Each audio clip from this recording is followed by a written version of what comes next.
The cold morning air bit through Maya's thin jacket as she shook her little brother awake. "Come on, Alex, time to get up." The cardboard beneath them had done little to soften the hard concrete of the abandoned building they'd called home for the past week. Alex rubbed his eyes and sat up slowly. At 12 years old, he'd learned not to complain about sleeping on the ground or feeling hungry most of the time. His sister worked so hard to take care of him, and he didn't want to make things harder for her. Maya quickly folded the old blanket they shared and stuffed it into her backpack along with their few belongings. She always moved fast in the mornings. The security guards would start making their rounds soon, and she couldn't risk them getting caught sleeping here. "Did you sleep okay?" she asked Alex, even though she already knew the answer. Neither of them had slept well in 2 years, not since their mom started using drugs and their dad just disappeared one night without even saying goodbye. "I'm fine," Alex said, just like he always did. He picked up his school backpack, the one good thing they'd managed to keep from their old life. Maya made sure he took it everywhere, no matter what. They walked out into the busy Chicago streets. People rushed past them without looking, everyone in a hurry to get somewhere important. Maya used to wonder where all these people were going, but now she just focused on getting Alex to school on time. "I have that math test today," Alex said as they walked. "You studied for it. You'll do great," Maya told him. She always said things like this even when she felt worried inside. Alex was smart, really smart, and she wasn't going to let being homeless mess that up for him. They stopped at a gas station bathroom to wash their faces and brush their teeth. The man behind the counter knew them by now and didn't say anything when they used the restroom. Some places kicked them out, but this guy seemed okay with it as long as they were quiet and didn't bother anyone. Maya looked at herself in the cracked mirror. Her brown hair was getting long and messy. She tried to make it look neat with her fingers, but it was hard without proper shampoo.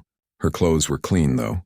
She made sure to wash them at the laundromat every few days, spending precious quarters so that Alex wouldn't look different from the other kids at school. "Do I look okay for school?" Alex asked, standing next to her. Maya smiled at him in the mirror. "You look perfect," and he did, mostly. His clothes were a little too big because they came from donation boxes, but they were clean. His face was scrubbed, his hair was neat, and his eyes were bright. No one at school needed to know that he didn't have a real home to go back to. They left the gas station and walked the 8 blocks to Alex's school. Maya knew the route by heart now. She'd been walking him there every single day for almost 2 years, ever since everything fell apart at home. "What are you going to do today?" Alex asked as they got closer to the school. "Probably go to the library for a while. Maybe look for some more work," Maya said. She had a job cleaning offices at night, but it only paid enough for food and the occasional night at a cheap motel when the weather got really bad. They could see the school now, and other kids were walking toward the building with their nice backpacks and lunchboxes. Maya always felt a twist in her stomach at this moment every day. She wanted Alex to have what those other kids had, but she was doing the best she could. "Maya?" Alex stopped walking and looked up at her. "What's up?" "Thanks for making sure I can go to school." Something caught in Maya's throat. She knelt down to his level right there on the sidewalk. "Alex, you don't have to thank me for that. You deserve to go to school. You deserve all the good things. But I know it's hard for you. I know you worry about money and stuff." Maya hugged him tight. "Listen to me. That's not your job to worry about, okay? Your job is to go to school, learn everything you can, and be a kid. That's it." Alex nodded against her shoulder. "Okay. I love you, little brother. I love you too." Maya watched him walk into the school building, waiting until he was completely inside before she turned away. This was always the hardest part of her day, letting him go and hoping that no one at school would ask too many questions about where they lived or why his emergency contact was just his 16-year-old sister. She started walking toward the downtown library. It was warm there and they had free internet. Sometimes she could find job listings online, though most places wanted her to be 18. The library also had bathrooms she could use and water fountains when she got thirsty. The walk took about 30 minutes, and Maya used the time to think about what she needed to do that day. She had $12 in her pocket, which needed to last until she got paid again in 3 days. That meant buying the cheapest food possible and hoping nothing unexpected came up. As she walked, she thought about their mom. Before the drugs, things had been okay. Not great, but okay. Their mom worked at a grocery store, and they had a small apartment. Maya remembered helping Alex with his homework at the kitchen table while their mom made dinner. But then their mom started using. First it was just on weekends, then every day. She lost her job, couldn't pay rent, and started bringing strange people to the apartment. Maya tried to protect Alex from seeing the worst of it, but she was only 14 and didn't know how to fix everything that was breaking around them. When they got evicted, their mom disappeared for 3 days. When she came back, she was so high she didn't even recognize them. That's when Maya knew she had to take Alex and leave. She couldn't let him live like that anymore. The library was just opening when she arrived. The security guard nodded at her. He knew her by now, too. Maya had become good at being invisible, at being the kind of homeless person that people could ignore. She found a quiet corner with a table and settled in for the day. This was her routine now. Get Alex to school, spend the day at the library, pick Alex up from school, find somewhere safe to sleep, go to her cleaning job if she had one, and then start all over again the next morning. It wasn't the life she'd imagined when she was 12 like Alex. Back then, she'd wanted to be a teacher or maybe work with animals, but now her only goal was keeping Alex safe and in school until he was old enough to take care of himself. Maya pulled out a notebook and started writing down numbers, trying to figure out their budget for the week. The math was always depressing, but she had to stay on top of it. One mistake, one unexpected expense, and they could end up with no food for days. As she worked, she thought about Alex sitting in his math class, probably doing better than most of the other kids even though he didn't have a quiet place to study at home. He was so smart, so good, and he deserved so much more than this. Maya closed her eyes for a moment and made the same promise to herself that she made every day. She would find a way to give Alex a better life. Somehow, someday, she would make sure he had everything he needed to become whoever he wanted to be. The library was filling up with other people now, and Maya opened her notebook to the back page where she sometimes wrote down her thoughts. Today she just wrote one sentence: "We're going to be okay." She had to believe it was true. Maya had been coming to the library for 3 weeks when she first noticed the piano.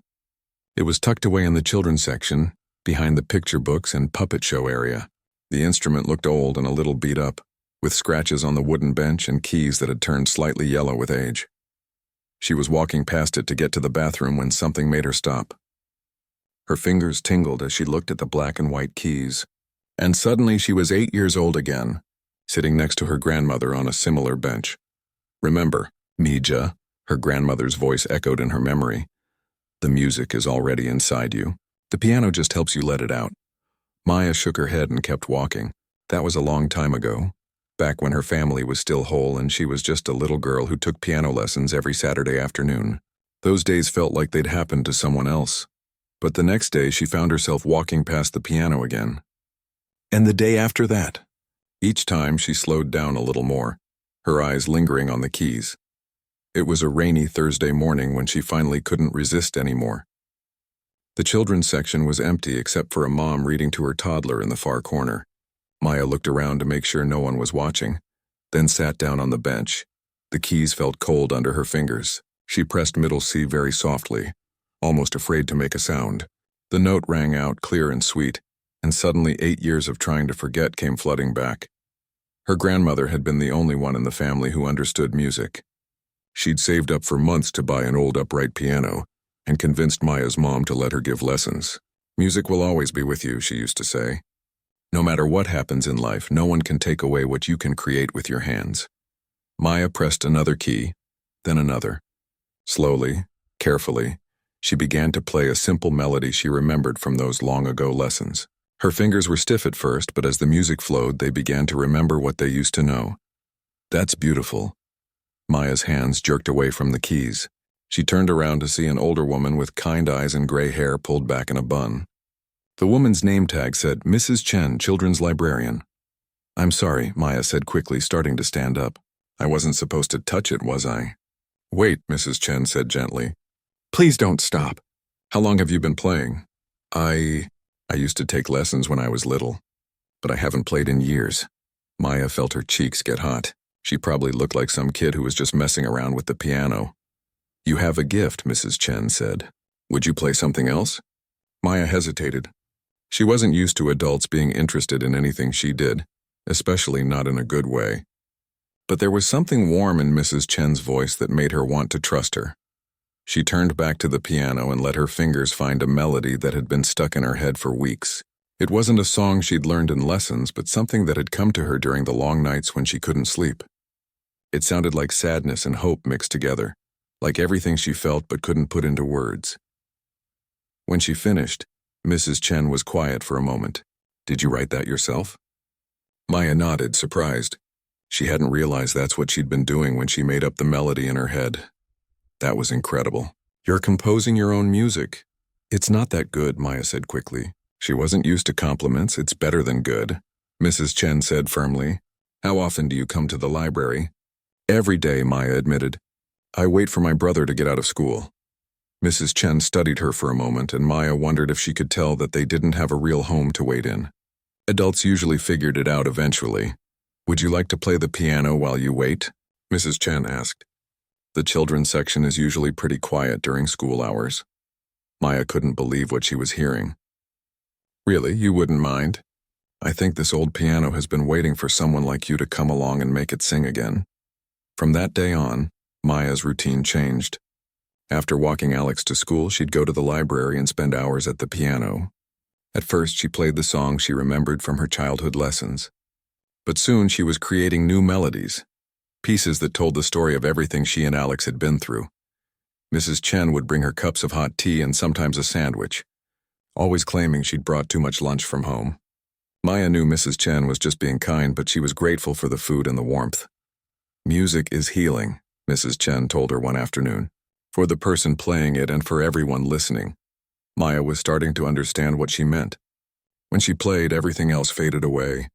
The worry about money, the fear about where they'd sleep, the constant stress of taking care of Alex, it all disappeared. For those hours at the piano, she was just Maya, creating something beautiful. Other people in the library started to notice too. Sometimes she'd finish playing and realize that a small group had gathered to listen. They'd smile at her and whisper things like "lovely" and "so talented" before walking away. One day, a man in a business suit stopped and listened to her entire song. When she finished, he put a $20 bill on top of the piano and walked away without saying anything. Maya stared at the money for a full minute before carefully folding it and putting it in her pocket. It was the first time her music had earned them anything. "You have something special," Mrs. Chen said that afternoon. "Have you ever thought about performing for people?" Maya laughed, but not in a happy way. "I don't think people want to hear music from someone like me." "Someone like what?" Maya looked down at her worn-out shoes and clothes that had seen better days. "You know, someone who doesn't have their life together." Mrs. Chen sat down on the bench next to her. "Maya, some of the most beautiful music in the world has come from people who were struggling. When you play, people don't see your clothes or your circumstances. They hear your heart." That afternoon, when Alex came to meet her at the library, he found her still at the piano. She was playing something new, a melody that sounded like hope. "Wow," he said, dropping his backpack and sitting in a nearby chair. "That's amazing. When did you learn to play like that?" Maya stopped playing and looked at her little brother. She'd been so focused on keeping him fed and safe that she'd forgotten he didn't really know about her past, about the music lessons and the grandmother who'd believed in her.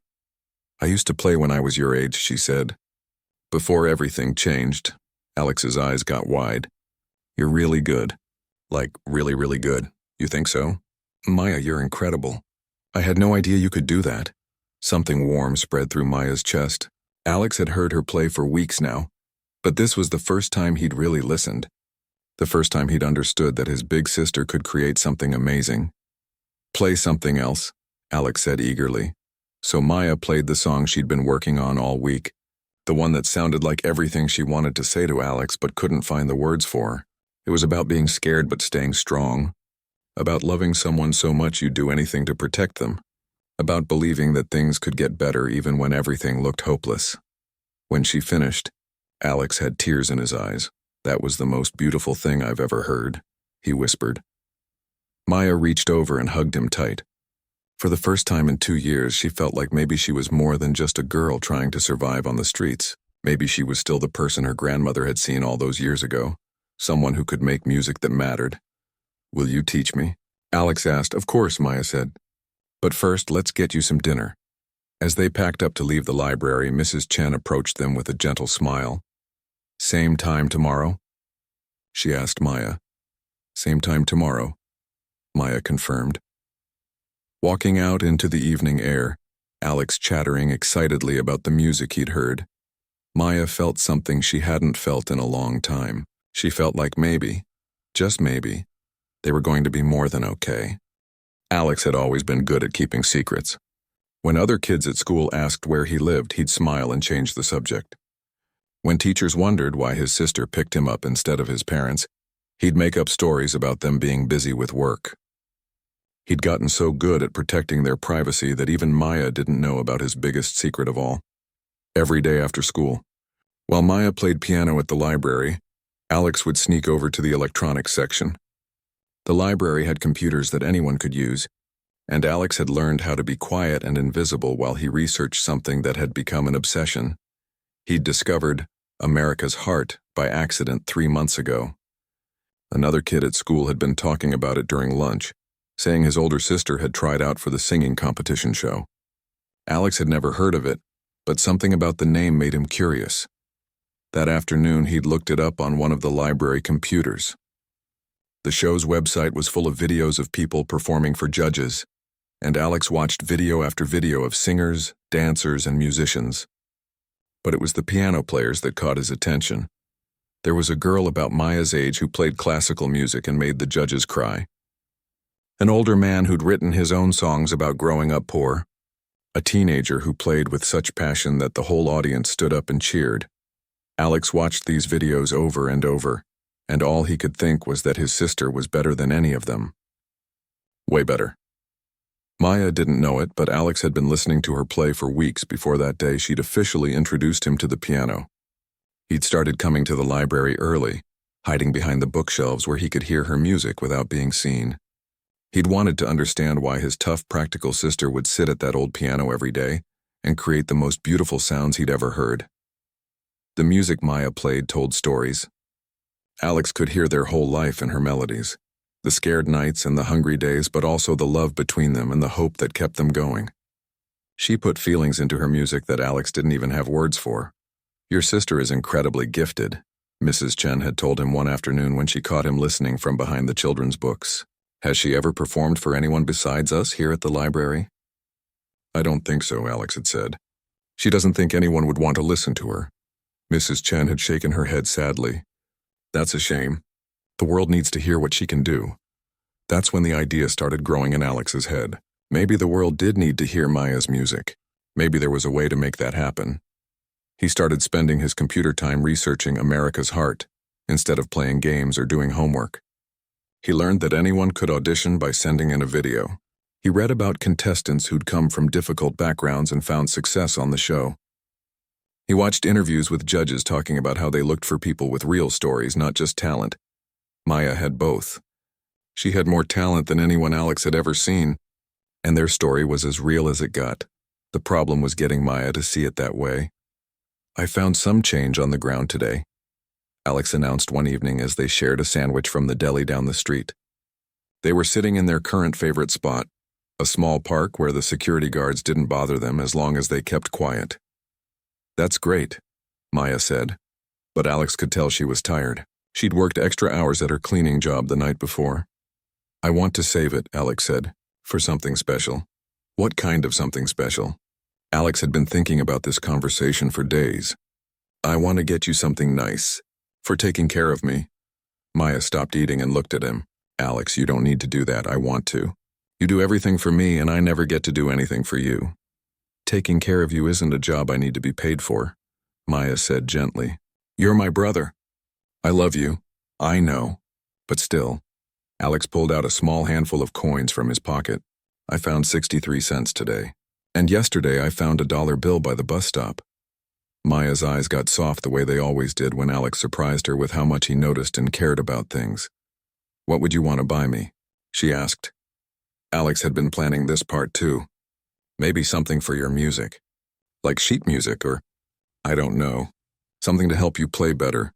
"I don't need anything to play better," Maya said. "The piano at the library is perfect. But what if you could play for more people? What if everyone could hear how amazing you are?" Maya laughed, but it sounded a little sad. "Who's everyone?" I'm happy playing at the library. But Maya, Alex said, his voice getting more excited despite trying to stay calm. You're incredible. When you play, it's like magic. Don't you want other people to hear it? Other people like who? Alex almost said it then. Almost told her about America's Heart and the videos he'd watched and the dream that had been growing bigger in his head every single day. But something in Maya's expression stopped him. She looked scared, like the idea of people paying attention to her was more frightening than sleeping on the street. Just people, Alex said finally. People who would appreciate good music. Maya wrapped her arm around him and pulled him close. You know what? You're the only person I need to appreciate my music. You and Mrs. Chen at the library. That's enough for me. But Alex knew it wasn't enough. It couldn't be enough. Maya's music was too beautiful, too important to stay hidden in the children's section of the library forever. That night, lying on their cardboard bed in the abandoned building, Alex made a decision. Maya would never audition for America's Heart on her own. She was too scared, too focused on just getting them through each day to think about bigger dreams. But Alex could think about bigger dreams, and maybe if he was smart and careful and very, very sneaky, he could make one of those dreams come true. The next day at school, instead of paying attention in math class, Alex planned out his strategy. He needed to record Maya playing piano. He needed to write a letter explaining why she deserved to be on the show. And he needed to do it all without her finding out until it was too late for her to stop him. It wasn't going to be easy. Maya watched him pretty carefully, and she'd definitely notice if he was acting strange. Plus, he didn't have a camera or a phone or any way to make a video. But Alex had learned a lot about solving problems in the past 2 years. When you didn't have parents to fix things for you, you got creative. You found ways to make things happen even when they seemed impossible. After school that day, he approached Mrs. Chen at the library. "Can I ask you something?" he said quietly, while Maya was absorbed in playing a new song she'd been working on. "Of course. Do you really think Maya is as good as I think she is?" Mrs. Chen smiled. "I think she's even better than you think she is. Why?" Alex looked over at his sister, lost in her music, creating something beautiful out of nothing but feeling and memory and hope. "I want to help her," Alex said. "I want everyone to know how special she is." "What did you have in mind?" Alex took a deep breath. This was it. Once he said it out loud, there would be no taking it back. "I want to enter her in a contest. A big one. But I need help." Mrs. Chen studied his face for a long moment. "What kind of help?" "The kind that might change everything," Alex said. Mrs. Chen looked at Maya, then back at Alex. "Tell me what you're thinking." And so Alex did. He told her about America's Heart, and the videos he'd watched and the dream he'd been carrying around like a secret treasure. He told her about how Maya deserved more than sleeping on cardboard and worrying about money every day. He told her about how the world needed to hear his sister's music, even if Maya was too scared to believe it herself. When he finished talking, Mrs. Chen was quiet for a long time. "This is a big decision. Alex, Maya might not be happy about it at first. I know, but she'll never do it herself. She's too worried about taking care of me to think about taking care of her dreams." Mrs. Chen nodded slowly. "What do you need from me?" Alex felt his heart start to race with excitement and terror. "Help me make a video, and help me figure out how to send it to the show." Mrs. Chen looked at Maya again, still playing her heart out on the old piano, still thinking no one important was listening. "Okay," she said finally. "Let's change your sister's life." Getting the video made without Maya noticing turned out to be easier than Alex had expected, but only because Mrs. Chen was much sneakier than she looked. "I'm doing a project about the library's community programs," she told Maya one afternoon, holding up an old tablet. "Would you mind if I recorded you playing? Just for our website. Nothing fancy." Maya looked uncertain. "I don't know. I'm not really good enough for something official." "You're perfect," Mrs. Chen said firmly. "Just play like you always do. Pretend I'm not even here." Alex watched from his usual spot in the children's book section, trying not to look as nervous as he felt. This was it. This was the video that would either change their lives or get him in the biggest trouble of his life. Maya sat down at the piano and started playing the song she'd been working on all week. It was one of her original pieces, something she called Finding Home, even though she'd never told anyone the title. Alex had heard her humming it late at night when she thought he was asleep. The song started quiet and uncertain, just like how they'd felt those first nights on the street. But as Maya got lost in the music, it grew stronger and more beautiful. Her fingers moved across the keys like they were telling a story, and Alex could see Mrs. Chen's eyes getting misty as she held the tablet steady. When Maya finished, she looked up at Mrs. Chen with a shy smile. "Was that okay?" "That was perfect," Mrs. Chen said, and Alex could tell she meant it. Absolutely perfect. The next part of the plan was harder. Alex had to write a letter to go with the video, and writing had never been his best subject. But this wasn't about getting a good grade. This was about explaining why his sister deserved a chance. He worked on it for 3 days, staying after school in the library and writing draft after draft while Maya was at her cleaning job.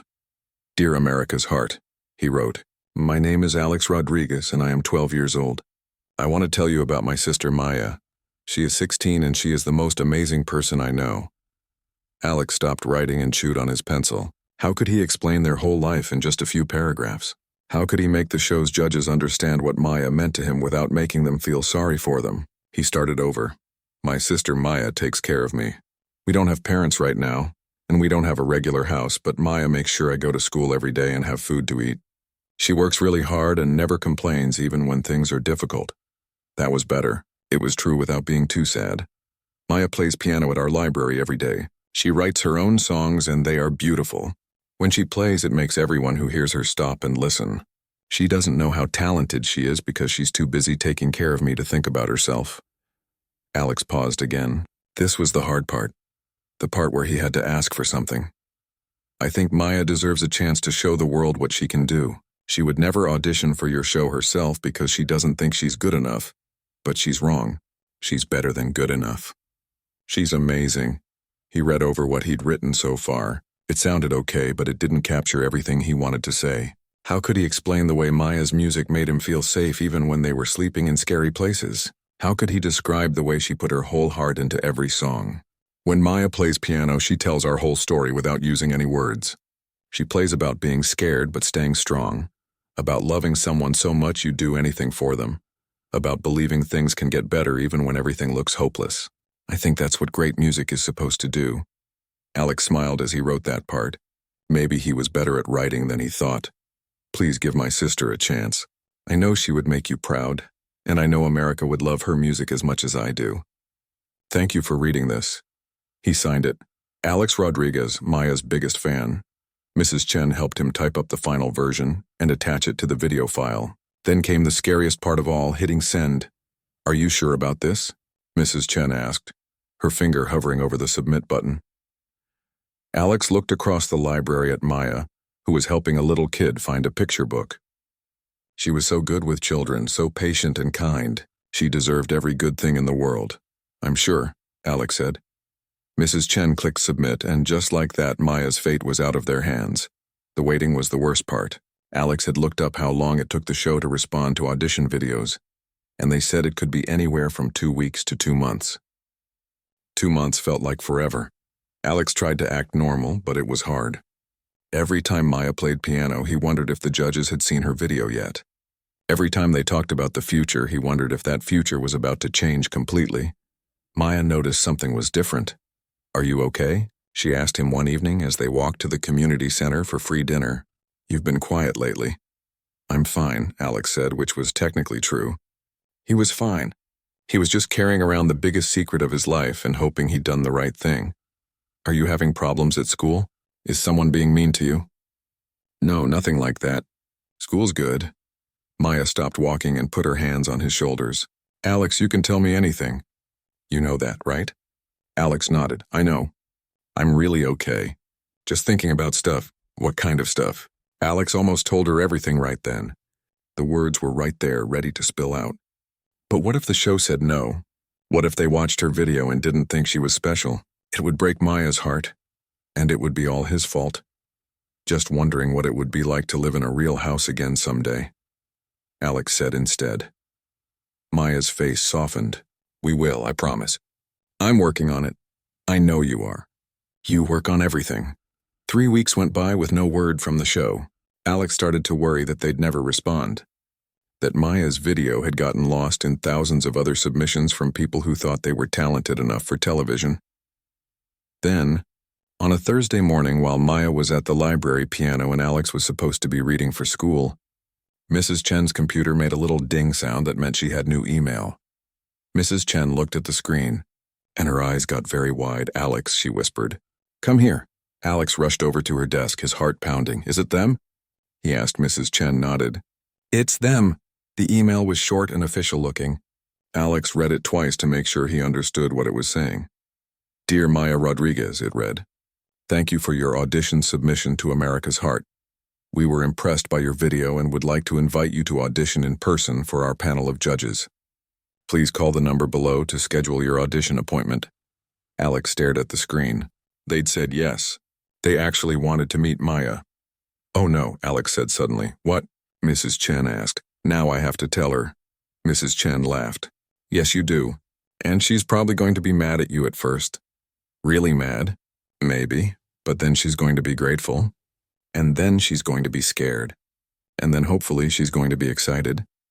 Alex looked over at his sister playing her heart out like she did every day, not knowing that everything was about to change. What if she says no? What if she won't go to the audition? Mrs. Chen thought about this for a moment. "Then we'll have to convince her. Because this is her chance, Alex. This is what you've been hoping for." Alex took a deep breath. It was time to tell Maya about the biggest secret he'd ever kept. "Maya," he called out. "Can you come over here for a minute?" Maya finished the song she was playing and walked over to Mrs. Chen's desk. "What's up?" Alex looked at Mrs. Chen, who gave him an encouraging nod. "I need to tell you something," Alex said. "And you're probably going to be mad at me." Maya frowned. "What did you do?" "I entered you in a contest. A big one. And they want to meet you." Maya stared at him. "What?" Alex showed her the email on Mrs. Chen's computer screen. Maya read it once, then twice, then looked at Alex with an expression he couldn't read.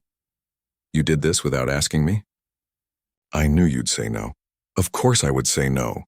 Alex, I can't go on a TV show. I can't. I'm not." Maya sat down heavily in the nearest chair. "Yes, you can," Alex said firmly. "You're the most talented person I know. They need to hear your music." Maya looked at the email again, then back at Alex. "Why?" she asked quietly. "Why would you do this?" Alex sat down next to her. "Because you take care of me every single day, but nobody takes care of your dreams. And your dreams matter too." Maya was quiet for a long moment. Then to Alex's surprise, she started to cry. "Hey," Alex said, worried. "It's okay. If you really don't want to do it, we'll just ignore the email." "No," Maya said, wiping her eyes. "I'm not crying because I'm mad. I'm crying because I can't believe you did this for me. So you'll go to the audition?" Maya looked at the email one more time, then at Alex, then at Mrs. Chen. "I'm terrified," she said. "That's okay," Alex said. "Scared is okay. But Maya, this could change everything for us." Maya nodded slowly. "Okay, let's call them." The audition was scheduled for a Saturday morning in downtown Chicago, at a theater Maya had never heard of, but looked impossibly fancy from the outside. She and Alex stood on the sidewalk, staring up at the building with its bright red signs advertising, "America's Heart auditions today." Maya's stomach felt like it was doing backflips. She'd barely slept the night before, lying awake in the shelter where Mrs. Chen had managed to get them a room for the weekend, thinking about all the ways this could go wrong. "What if I forget how to play?" she'd asked Alex in the middle of the night. "You won't," he'd whispered back. "You could play piano in your sleep." "What if they think I'm not good enough?" "They already think you're good enough. That's why we're here." But standing outside the theater now, surrounded by other contestants who looked like they belonged in magazines, Maya wasn't so sure. There was a girl about her age with perfectly styled hair and a dress that probably cost more than Maya spent on food in a month. She was talking to what looked like a professional camera crew, probably hired by her parents to document her audition experience.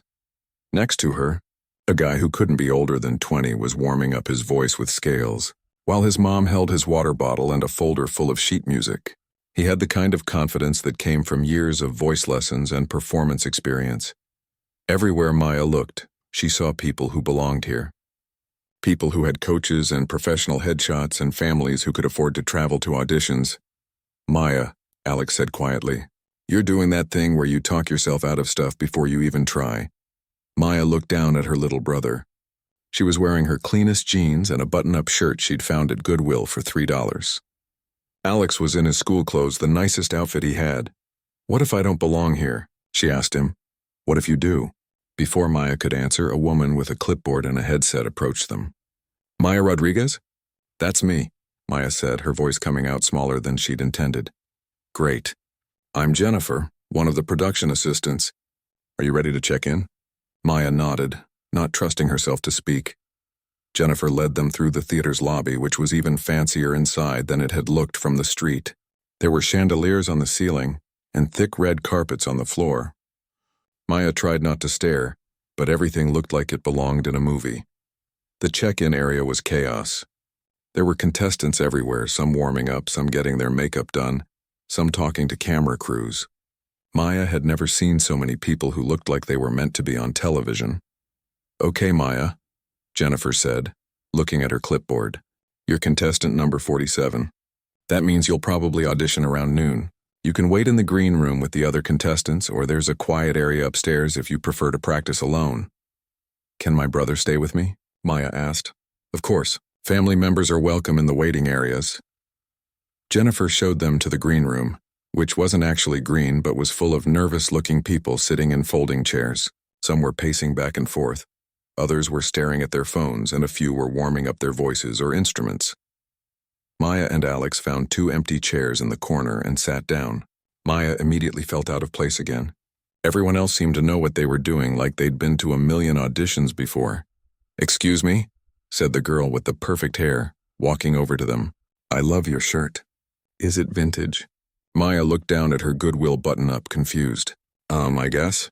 I'm trying to go for a more authentic look this season, the girl continued. My stylist thinks it'll help me connect with the judges better. I'm Brooklyn, by the way. Maya, what's your talent? Piano. Brooklyn's eyes lit up. Oh, that's so cool. I'm a singer, but I've always wished I could play piano. Did you go to Berkeley or Juilliard? Maya had no idea what those words meant. No, I taught myself mostly. Wow, that's so authentic, Brooklyn said, like being self-taught was some kind of fashion choice. I bet the judges will love that angle. After Brooklyn walked away, Alex leaned over to Maya. I don't think she meant that the way it sounded. I know, Maya said, but it still makes me feel weird. They sat in silence for a while, watching other contestants come and go. Some came back from their auditions looking happy. Others looked like they'd been crying. Maya tried not to think about which group she'd end up in. Around 11:30, a man with a microphone started calling out numbers. Contestants 40 through 45, please report to staging. Maya's heart started beating faster. She was 47, which meant she was next. You okay? Alex asked. I think I'm going to be sick. No, you're not. You're going to be amazing. A few minutes later, the man called out, Contestants 46 through 50, please report to staging. Maya stood up on shaky legs. This was it. The staging area was right behind the main theater, and Maya could hear music coming from the other side of the curtain. Someone was singing a song she recognized from the radio, and they sounded really good. Maya Rodriguez? A different production assistant appeared with another clipboard. Yes. You're up in about 5 minutes. How are you feeling? Terrified, Maya said honestly. The assistant smiled. That's normal. Just remember, the judges want you to succeed. They're not trying to make you fail. Maya nodded, but her mouth was too dry to respond. Through the curtain, she could hear applause, which meant the contestant before her had finished. Then she heard one of the judges saying something, but she couldn't make out the words. Maya Rodriguez, you're up. The assistant called. Alex grabbed her hand. You've got this, he said. Just play like you do at the library. Pretend I'm the only one listening. Maya squeezed his hand, then let go and walked toward the curtain. The theater was much bigger than she'd expected. There were hundreds of empty seats, but the stage lights were so bright she could barely see past the first few rows. 3 judges sat at a long table in front of the stage, but they looked like shadows from where Maya stood. In the center of the stage was a beautiful grand piano, bigger and shinier than any instrument Maya had ever seen. Whenever you're ready, one of the judges called out. Maya walked to the piano, her footsteps echoing in the huge space. She sat down on the bench and looked out into the theater. Somewhere in the darkness, Alex was watching her. Mrs. Chen was probably watching from the live stream the show provided for family members. She put her fingers on the keys, and something interesting happened. The piano didn't feel foreign or intimidating. It felt like coming home. Maya had been playing piano for most of her life, first with her grandmother, then on her own at the library. She'd played when she was happy, when she was sad, when she was scared, when she was hopeful. The piano had been her constant companion through everything. This piano was fancier than the one at the library, but it was still just a piano. The keys still made the same sounds. The music was still inside her, waiting to come out. Maya closed her eyes for a moment and thought about everything that had brought her to this stage. The nights sleeping on cardboard, the days worrying about money, the constant fear that she wasn't taking good enough care of Alex, but also the music that had kept her sane. The brother who believed in her dreams even when she'd forgotten she had any, and the librarian who'd seen something special in a homeless girl playing an old piano.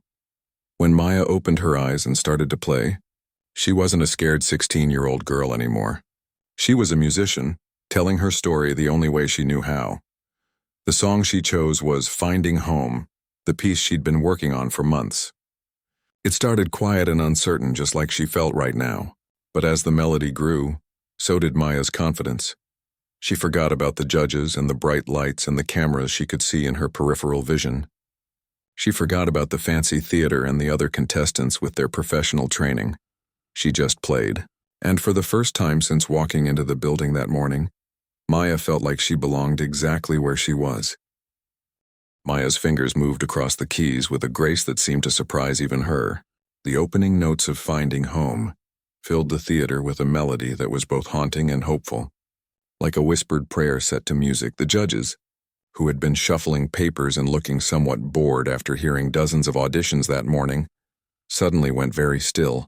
There was something different about this performance, something that demanded their complete attention. Maya played the opening section exactly as she had written it, those tentative first notes that sounded like a child taking their first steps into an unknown world. But as the melody developed, it began to tell a story that everyone in the theater could feel, even if they didn't know the details. The music spoke of uncertainty and fear, of nights when sleep wouldn't come and mornings that arrived too soon. It captured the feeling of being small and lost in a world that seemed too big and too harsh for someone so young. But then, as Maya's left hand joined her right in a gentle harmony, the story began to change. The melody found strength, not the kind that came from being fearless, but the kind that came from choosing to keep going even when you were afraid.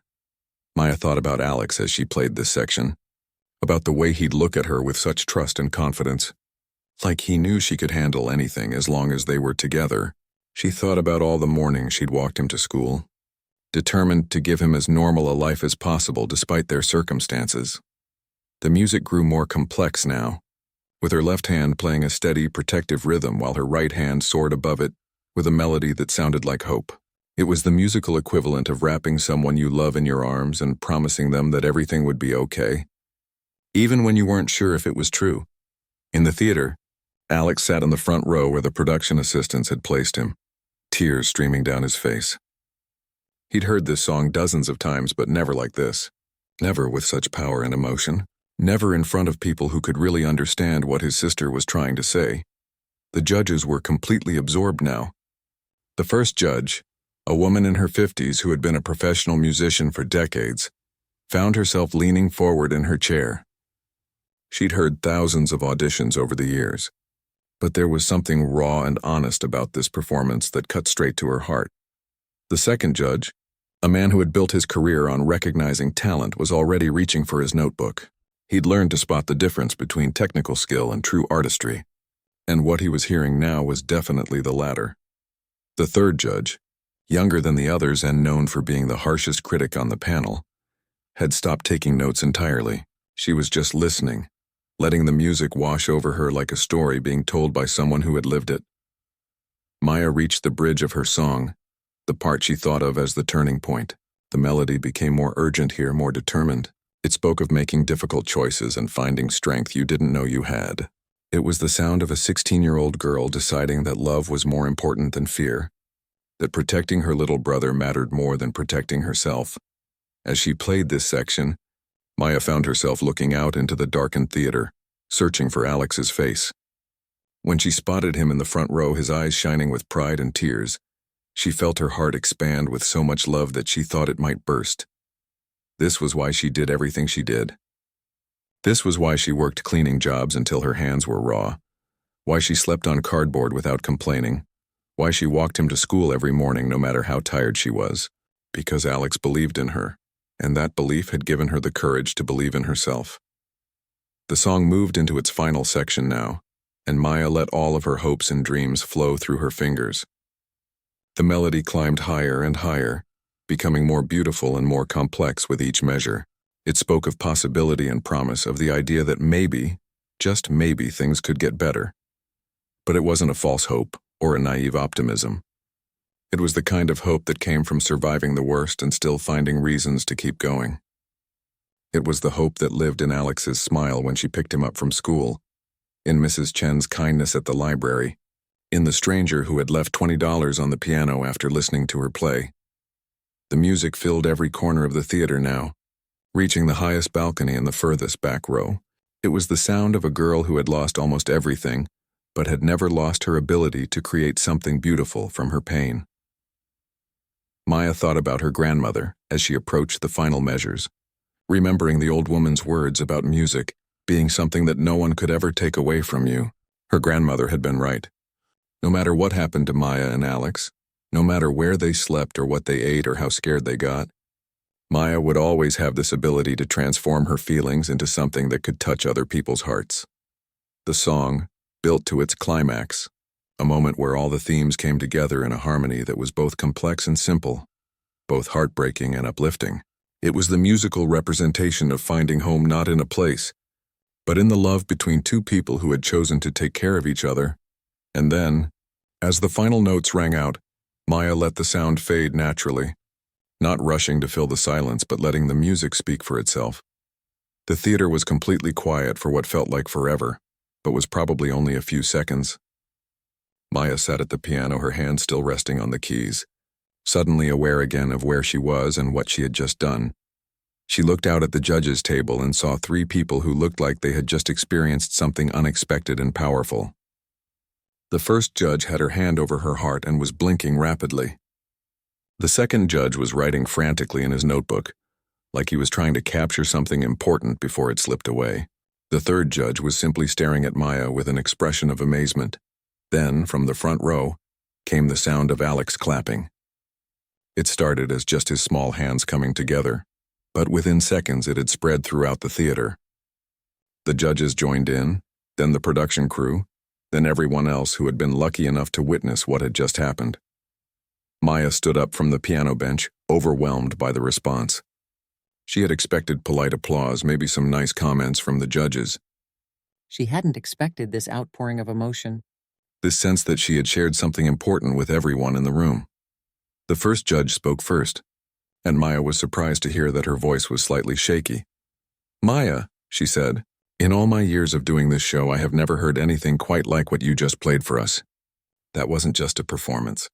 That was art." The second judge nodded enthusiastically. "You took us on a complete emotional journey without singing a single word. That's the mark of a truly gifted musician." But it was the third judge, the one known for being tough to please, whose words hit Maya the hardest. "That song," she said, her voice quiet but clear in the hushed theater, "told a story that I think everyone in this room needed to hear. It reminded us that beautiful things can come from difficult circumstances, and that hope is always possible even in the darkest times." Maya felt tears starting to form in her eyes. She had never expected her music to affect people this way, had never imagined that her personal story could resonate with strangers. "Maya," the first judge continued, "we'd like to ask you about the song you just played. Did you write that yourself?" "Yes," Maya said, finding her voice. "I've been working on it for a few months." "What inspired it?" Maya looked over at Alex, who was beaming at her with such pride that it made her heart ache in the best possible way. "My brother," she said simply, "and the idea that home isn't really a place. It's the people who love you."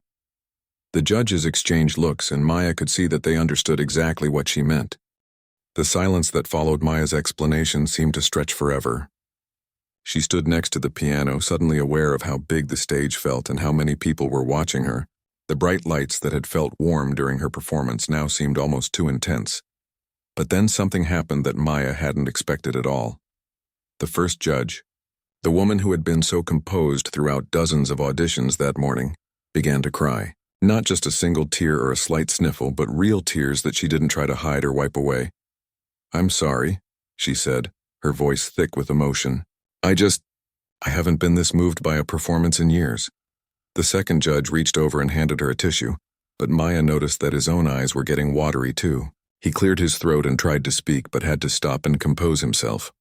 "Maya," he finally managed, "I've been in the music business for 25 years. I've heard every kind of song you can imagine, from every kind of performer. But what you just did up there—" He paused and shook his head. "That wasn't just music. That was truth."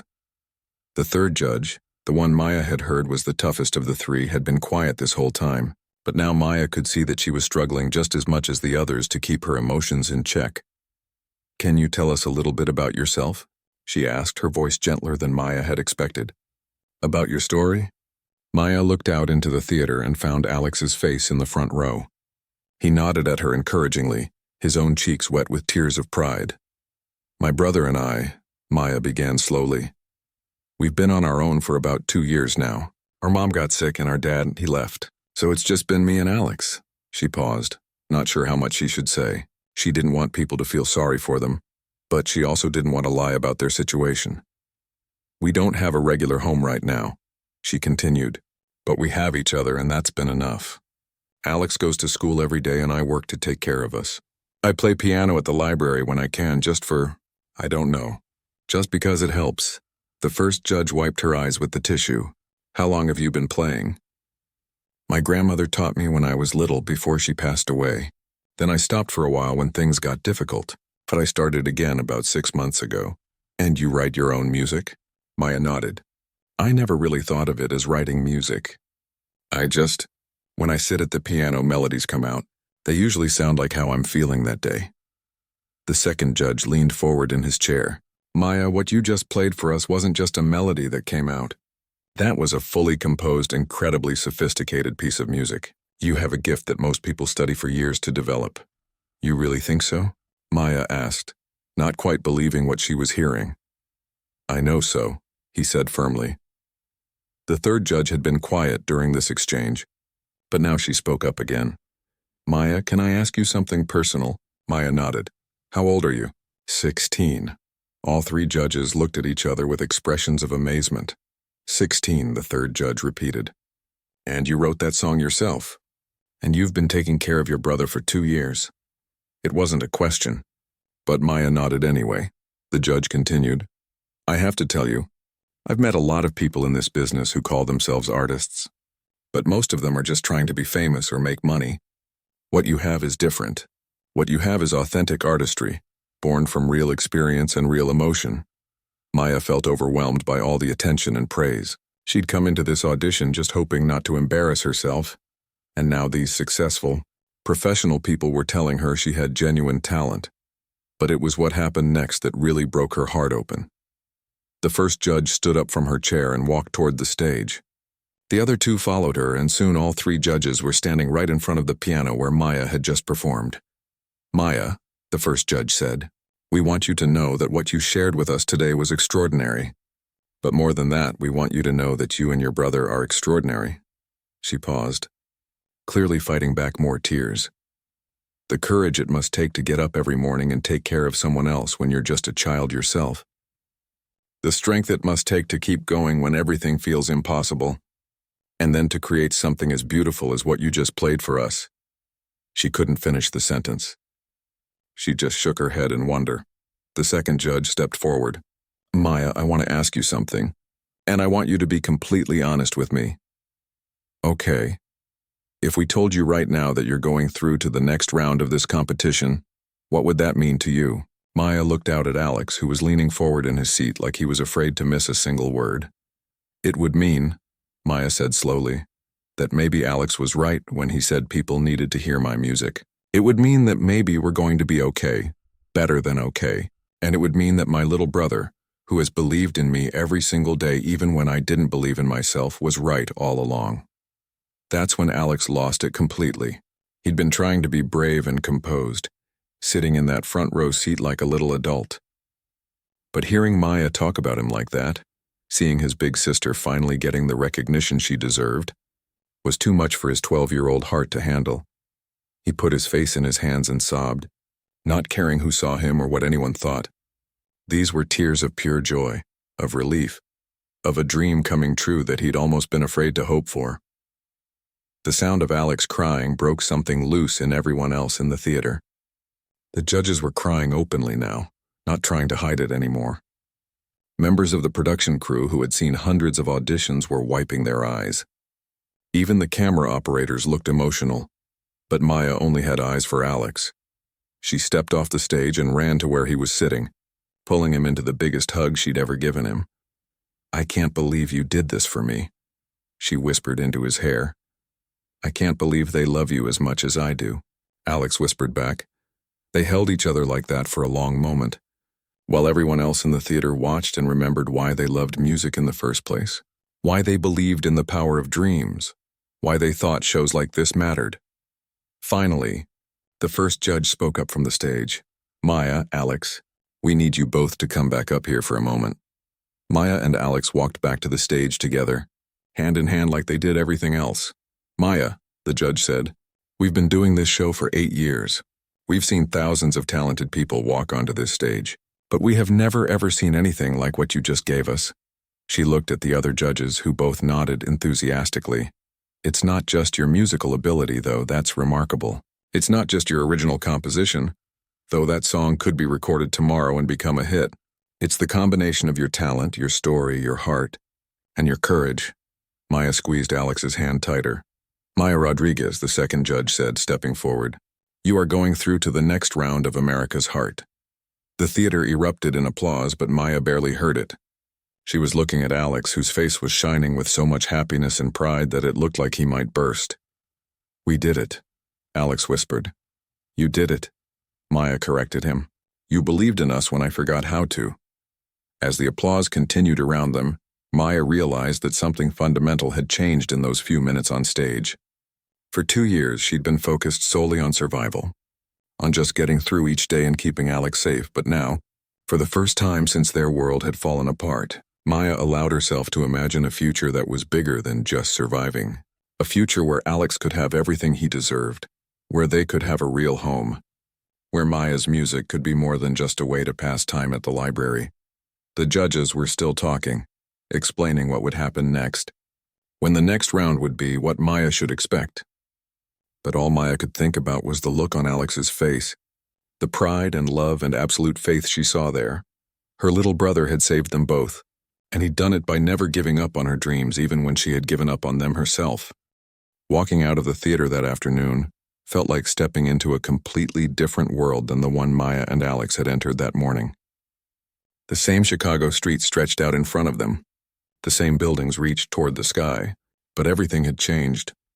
Maya carried a folder full of papers in her hand, documents that outlined what would happen next in the competition, contact information for the show's producers, and instructions for the next round of auditions. But more than that, she carried something she hadn't felt in 2 years: genuine hope for the future.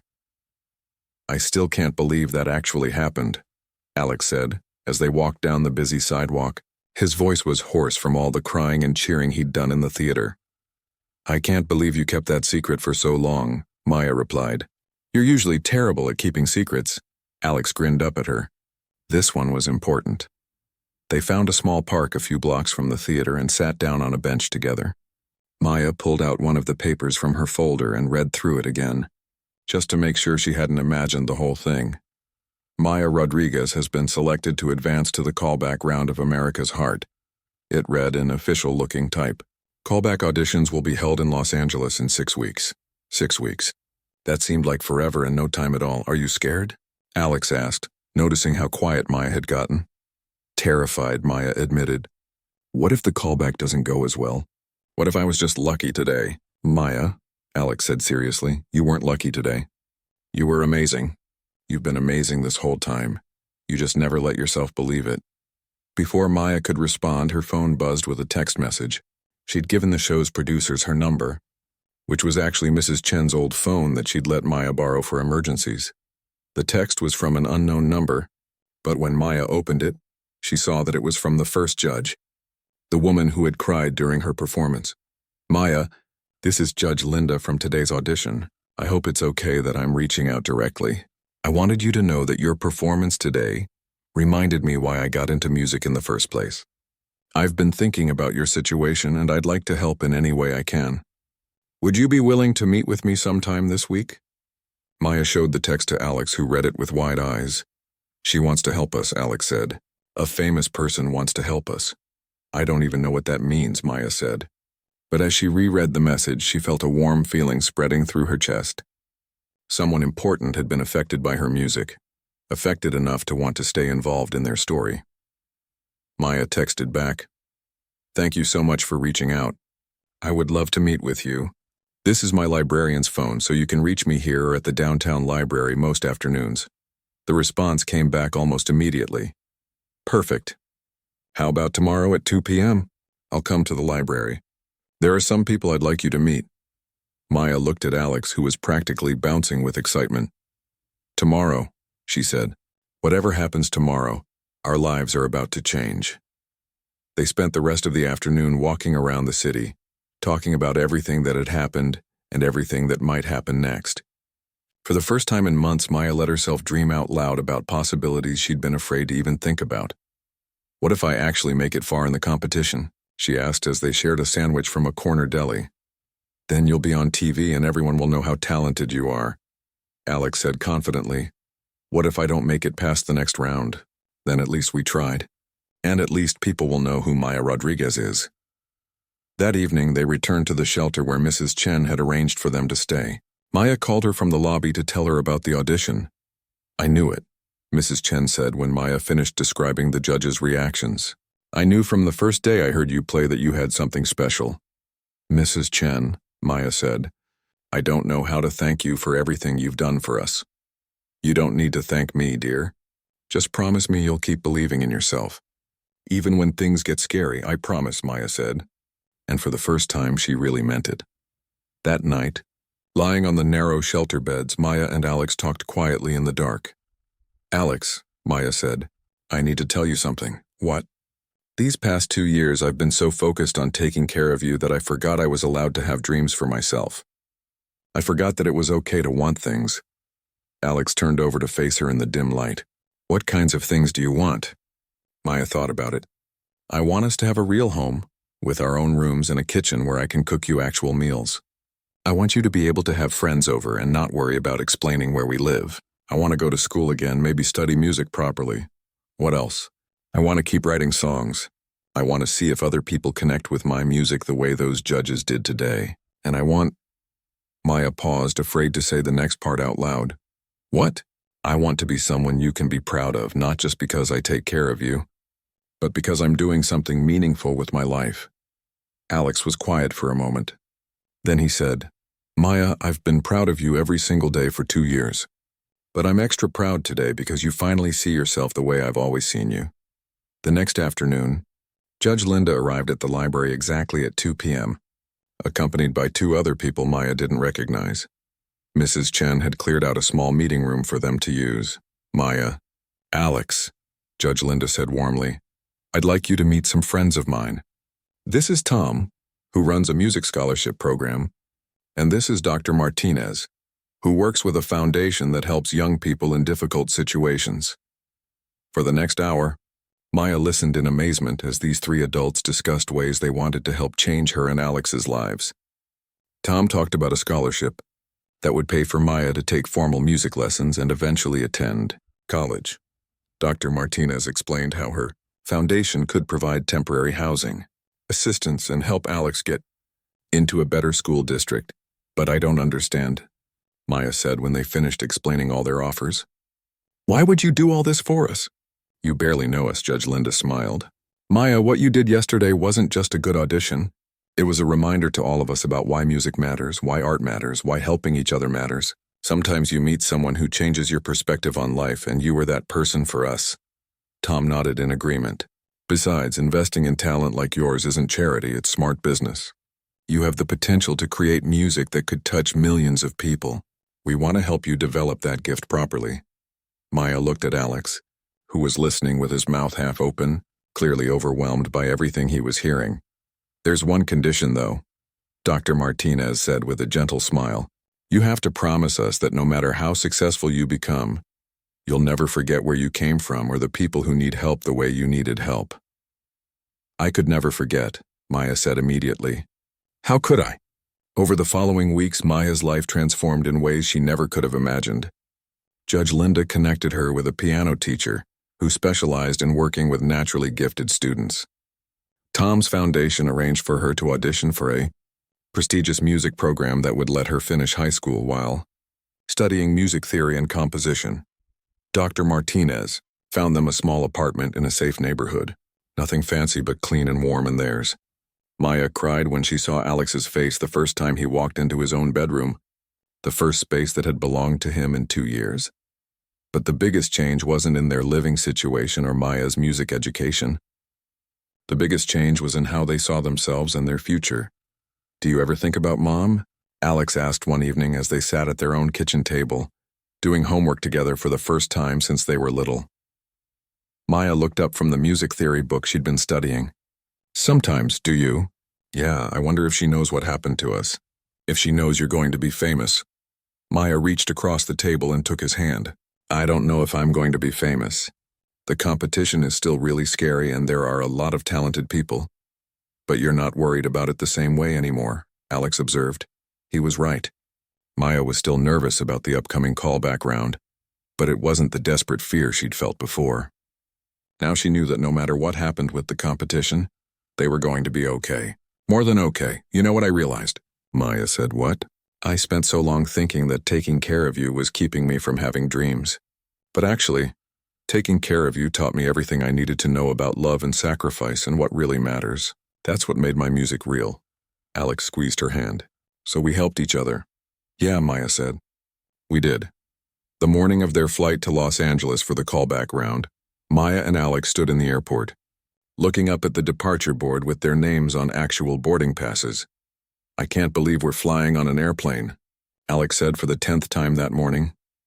I can't believe any of this, Maya replied. Mrs. Chen had come to see them off, along with Judge Linda and Dr. Martinez, who had become like family over the past few weeks. Remember, Mrs. Chen said, hugging Maya goodbye, no matter what happens in Los Angeles, you've already won the most important prize. What's that?